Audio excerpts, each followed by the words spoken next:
Have you ever tried thinking thoughts, but thinking them at people consciously?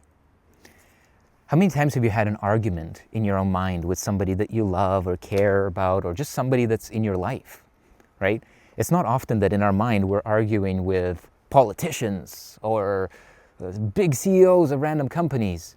Hey, Elon Musk, Trump. No, right? We don't do that. At least I don't do that. But I actually think none of us do that. What we do is we argue with the people that we love the most, the people that are deeply close to us. We argue with them in our own mind. Why are we doing that? We're doing that because we're trying to resolve an inner conflict, a tension. But what we really want to do is we want to change the situation. We don't want to be in conflict in ourselves or with our environment or the people around us, especially the people we love, but we don't want to be in conflict, period. So how do we resolve conflict? How do you resolve conflict? If I start arguing with you right now and telling you how wrong you are and how misguided and how blah, blah, blah, and how I have the right answer, how would that make you feel, if you want to put it like that? Yeah? What you really want to do to resolve conflict is you want to forgive, you want to bless, you want to free yourself from the burden of having to push against anything. And the way that we do that is like this.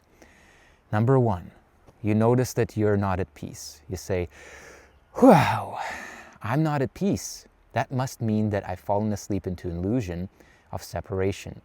What I'm experiencing now is an illusion. It cannot be real, because if it was real, that means that God created it, and that means that God created this bad feeling and the separation and all of the conflict that I'm experiencing.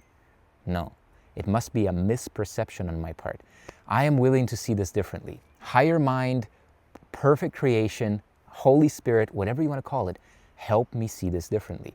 Is there another way of looking at this? Is there any way of looking at this that does not confirm conflict? Is there a way of looking at this that's peaceful? Is there a way of looking at this that is compassionate? If you ask these questions, you'll begin to see a window opening up, and then you step into that window, start walking through it like a portal, and you start to interact with the person in your mind lovingly. You say, hey, I love you. I'm sorry that this happened. I want to see the very best in you. I'm choosing that. But you think these thoughts directly to them as if you're speaking to them. And I would love for you to do this experiment and see what unfolds, how that relationship begins to transform before your eyes.